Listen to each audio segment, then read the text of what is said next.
जितने हिंदुस्तान के फिरका परस्त तंजीमें हैं, हिंदू वाहिनी की ताकतें, बजरंग दल, आरएसएस और बीजेपी के वो फिरका परस्त जो गुजरात के फसादात की सरपरस्ती करने वाले, सुन लो सब लोग, तुमको जिंदगी जितनी अजीज है उससे ज्यादा मौत अजीज है हमको।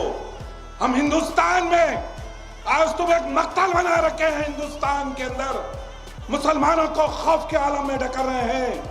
याद रखो मुसलमानों, तारीख बहादुरों की लिखी जाती है, बुज़दिलों को कुचल दिया जाता है। तारीख बहादुरों की लिखी जाती है, बुज़दिलों को कुचल दिया जाता है। कामयाब लोगों की तारीख लिखी जाती है, जो शिकस्त खाते हैं वो गुमनामी के वादियों में चले जाते हैं। तो मैं आपसे कह रहा हूं, बहादुर बन के इस दुनिया में रहना है, बहादुर बन के कानून के दायरे में रह के इन जालिम ताकतों से मुकाबला करना है, बहादुर बन के हमारी तारीख को लेके जाना है। तो फिर 13 तारीख के दिन निकलना होगा और ये सोच के निकलना है कि मंज़े इत्तेहाद अल मुस्लिमीन के सदर बैरिस्टर असदुद्दीन अवैसी साहब तो कामयाब होंगे।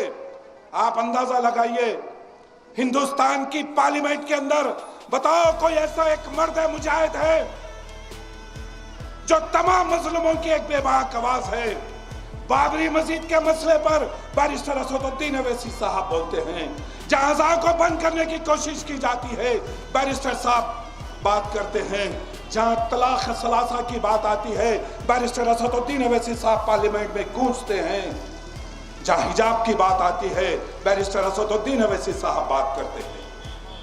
आप बताइए, आप जो हालात बनाए जा रहे हैं, आज जो माहौल बनाया जा रहा है, ये तमाम का मकसद एक ही है कि मुसलमानों के दिलों में खौफ को पैदा किया जाए। हिंदुस्तान में रहना है तो बहादुर बन के रहो।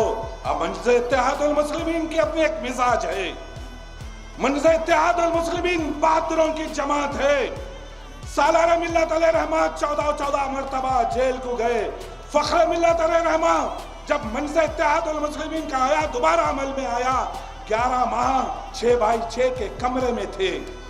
बड़ी आज अगर मंज़े इत्तेहाद अल मुस्लिमीन ताकतवर मौक़िफ़ रखती है हिंदुस्तान और शहर हैदराबाद में, तो हमारे बुजुर्गों की एक कुर्बानियां हैं इसके पीछे।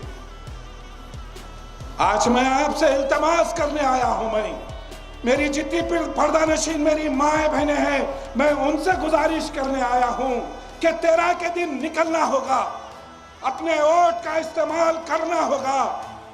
अगर आप अपना वोट नहीं देंगे तो ये समझा जाएगा आप जालिमों की तरफदारी कर रहे हैं, मेरी माँ बहनों की असमत रजी करने वालों की तरफदारी कर रहे हैं।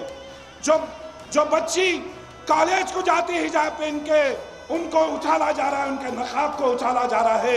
अगर आप वोट देने 13 तारीख को नहीं निकलेंगे तो यह समझा जाएगा कि तुम उनकी तरफदारी करने वाले हैं। डरने और घबराने की जरूरत नहीं है। आज के हिंदुस्तान में ताकतवर बन के रहना है और अल्लाह ताला को दो अगर बंदे हैं, एक कमजोर और नहीफ है और एक ताकतवर है, तो अल्लाह ताला ताकतवर को पसंद करता है। तो हमको ताकतवर बन के रहना है और हिंदुस्तान के संविधान के दायरे में हमको मुकाबला करना है तमाम जालिम ताकतों से। मंज़े इत्तेहाद अल मुस्लिमीन की अपनी एक मिजाज है कि हट के चले वो हमसे जिसे सर अजीज हो, हट के चले वो हमसे जिसे सर अजीज हो। हम सर फिरों के साथ कोई सर फिरा चले।